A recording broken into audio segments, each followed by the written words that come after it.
Okay, this is going to be a very, very basic how to record songs on your iPhone or iPad. Now, this is becoming more and more popular every day, so there are numerous ways to do this, but the key app that you need to have is AudioBus.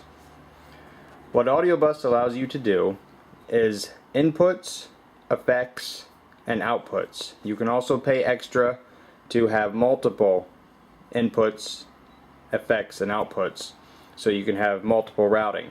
But when you're starting out new, you just want the three here. Now, for the output, it's good to use a digital audio workstation. They have different digital audio workstations. Amplitude has one, Auria has one, there's Cubase, there's many of them. I'm going to use GarageBand because that's what most people start with.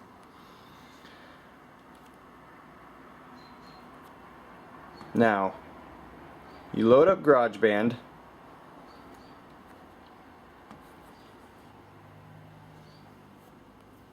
It'll always kick back to AudioBus. We do a new song, audio recorder, and here we are on our first track. Now we go back to AudioBus. Now I'm going to start with drums. It's usually a good place to start making a song.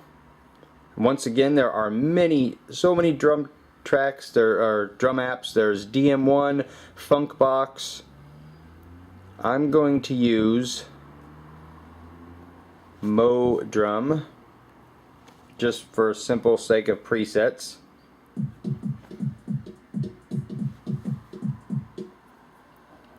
We open a GarageBand on the side here. Actually, when you do GarageBand, you want to increase your section to whatever you need. Normally you do 8 bars, and then, another 8 for chorus, 16 for a bridge. It depends. It all depends on what you want to do. For now, I'm going to put it up to 34 just for the sake of example. I'm also going to turn the metronome off for the sake of the example. Okay. So let's go back to the drum. See, in AudioBus, all you have to do is bring up the menu on the side and you can switch it between all these apps. Or you can click and go that way. So we're going to start recording in GarageBand.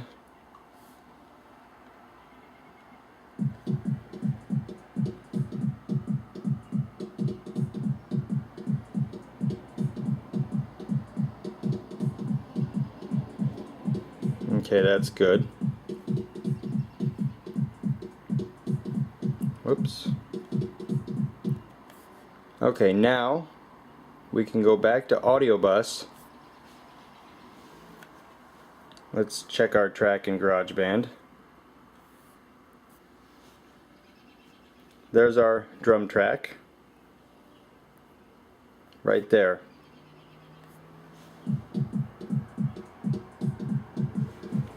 And remember, it doesn't matter what digital audio workstation you're working with, GarageBand or any others, they all have this same premise. Okay, so now we need to create another track. Once again, audio recorder. And the next step is usually bass. Make sure we're at the beginning. Go to AudioBus. Add. What do we want to do for bass? Let's do sample tank, and we'll get up some Moog sounds.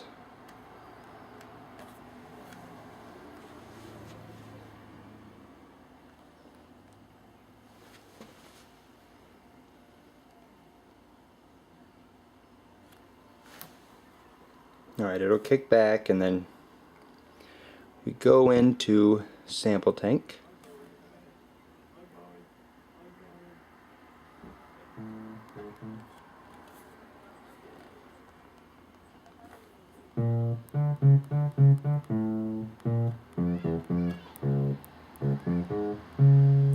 Okay, we'll use that for our bass.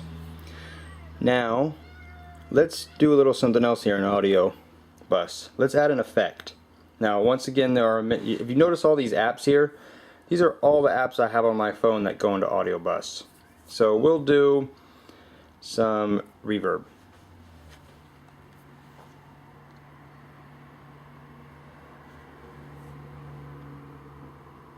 Now, when we go to Sample Tank, hear how it changed? So now what we can do is bring up GarageBand,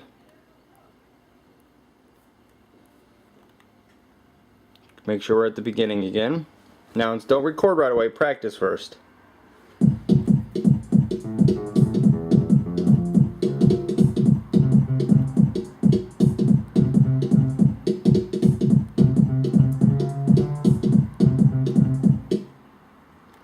Alright, we did a short little drum track. Whoops. I accidentally pressed record, no big deal. You go into GarageBand, make sure we didn't record anything. Nope. Good. Okay, so let's go back to Sample Tank. Now, of course, this song I'm making right now is kind of quickly on the fly, so it's not going to be perfect. But let's start recording.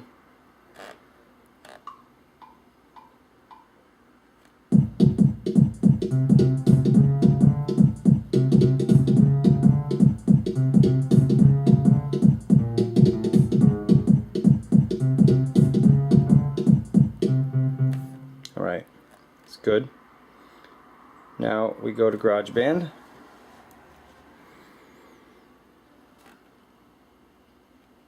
There's our drum track and our bass track.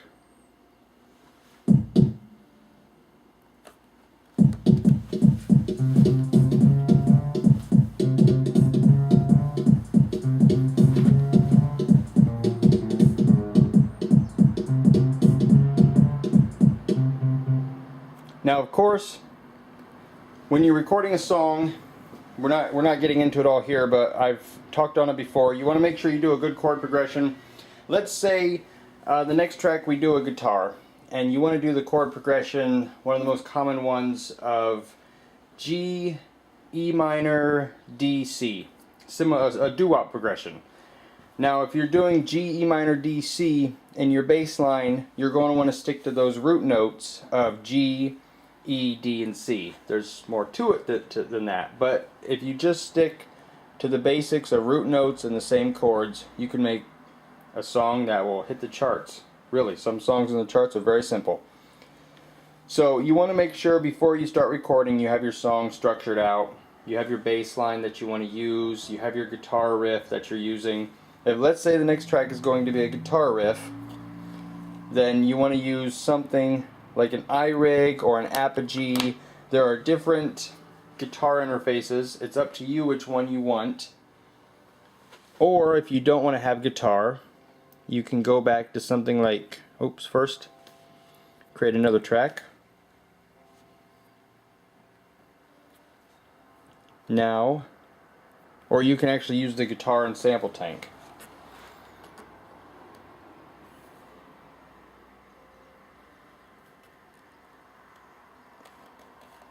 Let's say you want to do electric piano.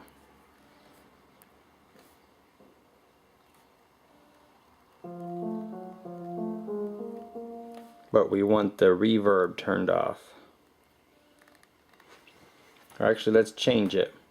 Let's change it to, we can either do a robot voice, or let's just do something simple. Let's do dub.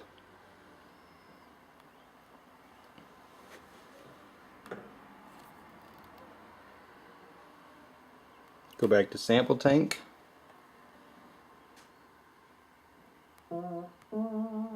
See how it changes that? It's a pretty cool effect. Okay, so GarageBand, practice first.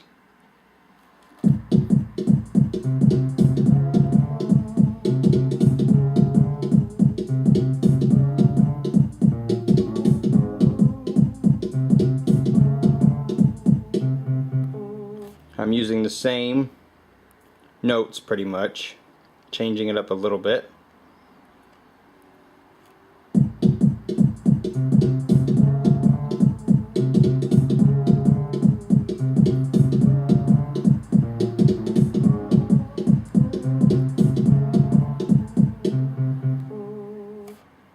Okay, not the greatest song, but you get the hint there. Okay, so let's go check on our 3 tracks.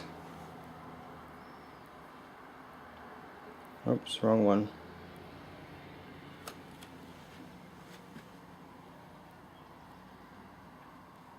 So there you have 3 tracks there. You have electric piano, bass, and drum.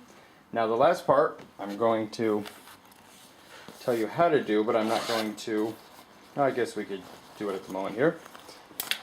There are different ways to use a mic now if you want to do vocals. You can use something like an interface like this. It has plugins for guitar and mic and phantom power. I believe the iRig Pro is very similar to that. Or you can use the iRig mic. They're coming out with a high definition one, I believe, this summer. So what you do is either the interface or the mic.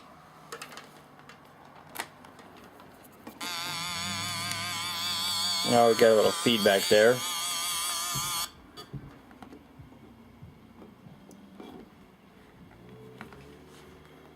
So we have a mic plugged in now. Always turn the volume down. You never know on this, usually you're using headphones and recording. You never know when you're going to get feedback. It happens all the time, so keep your volume down. Last thing you need is to blow your ears out. Okay, so we do audio recorder again. Now we go into audio bus. We get rid of all these others so they don't affect our vocals. Whoops.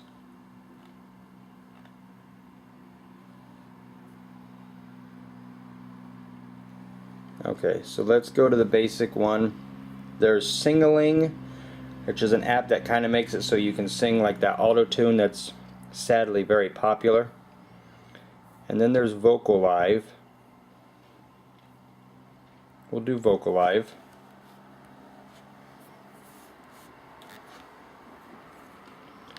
Alright, as soon as it pops up here. Testing, testing, 1, 2, 3.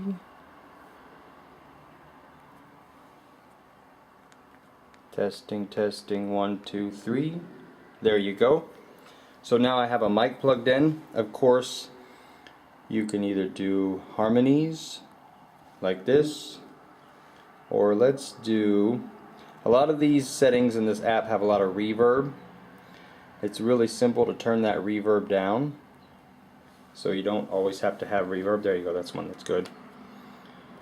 So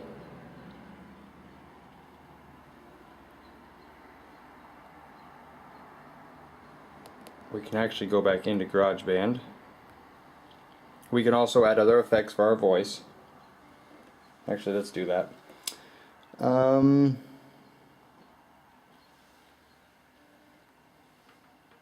Let's do a vocoder.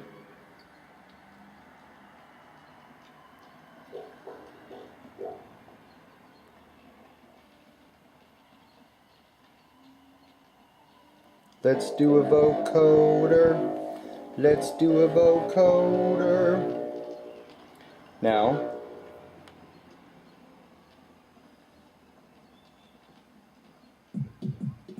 let's do a vocoder. Let's do a vocoder. Let's do a vocoder. Let's do a vocoder. Let's do a vocoder. Okay. So now I'm going to go turn these off so I'm not talking like a robot the rest of the video.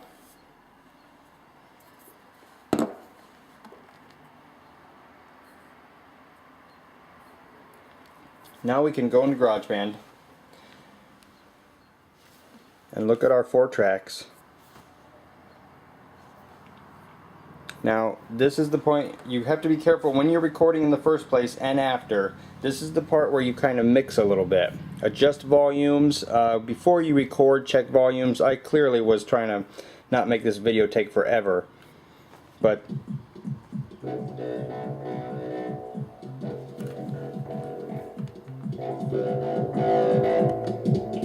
like, I clearly have to turn the volume down for that track.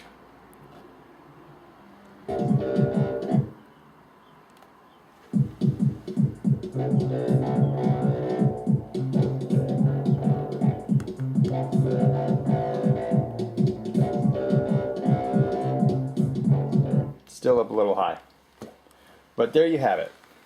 Once you have this track, these drums, bass, you can then, oops, I think I still have, yes I do, sorry about that. Don't forget to turn apps off in the background. Sometimes that's the problem when things crash. So, there are a number of ways you can go about taking this song. You can send it, you can email it to yourself when finished, when you're done adjusting it. There are also apps that allow you to master these tracks. Or what you can do is send the whole track into your computer and then master it from there. Sometimes when I have a good song, I mute each track and send each track in individually and master it separately, and then put the song together on my computer if I've made a really good song that I want very professional sounding.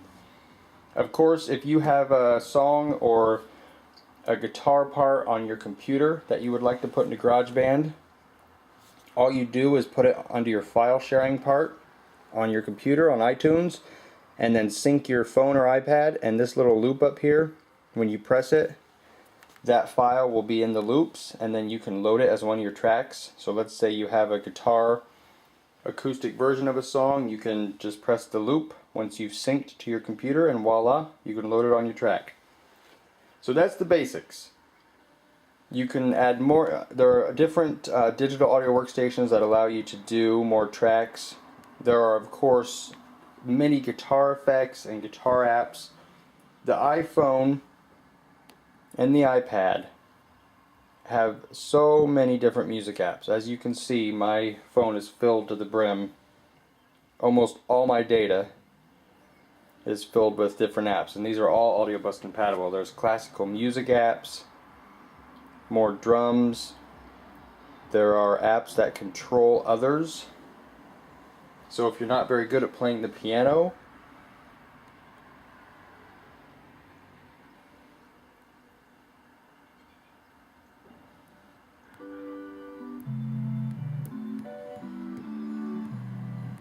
yes, it is cheating. Some consider it cheating, but you know what? It doesn't matter because you're the one making music. So figure out a drum track, figure out a bass track, and then if you can play piano, go ahead. If you can play guitar, go ahead. Otherwise, use these apps, and you can make some great phone on your iPhone or iPad. Make some great music. Ha!